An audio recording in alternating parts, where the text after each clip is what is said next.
The other day we talked about building a financial plan, and I asked the question if you had a financial plan. But let's assume for a second that you have a financial plan. What does that get you? Right? I think it gets you financial security. And you might think that financial security is all about the stock market and financial words and complicated jargon. But financial planning is much more than that. The security that comes from that gives you the ability to live your life, to do the things that you want to do, not just for yourself, but for everybody else. And I can break it down into three components for you. Having financial security allows you to embrace independence and to do the things that you want to do when you want to do them, to take a break from the daily grind and be able to go out and enjoy the weather, to go play golf or to take a trip when you want to see the world that makes it fulfilling for you to live.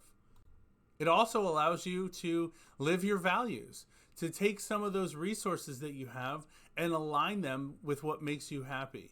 Either if it's supporting a charity or your faith, it's having the ability to use your savings to accomplish that goal. The second part is supporting loved ones. And here we're not just talking about making sure that your parents are comfortable later in their life and providing them with maybe in-home care, helping pay for that, or making sure they're comfortable as they age. But I'm also talking about making sure that you have the resources to support your children or your grandchildren if you want to help them, in my case, pay for their band trip that keeps getting expensive every year, right? Or the things that you want to do to help their education. The third part is creating a lasting legacy.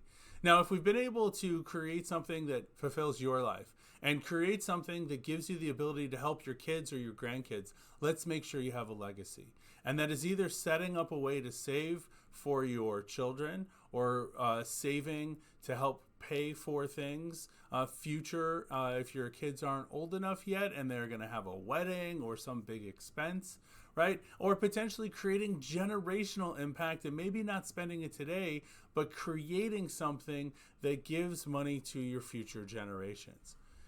Here's my question that I'd love to get some answers down to the comment. What are the misconceptions that you've heard of when it comes to financial planning or creating that financial security? Let us know, and we'll be sure to try and answer those in one of our upcoming videos.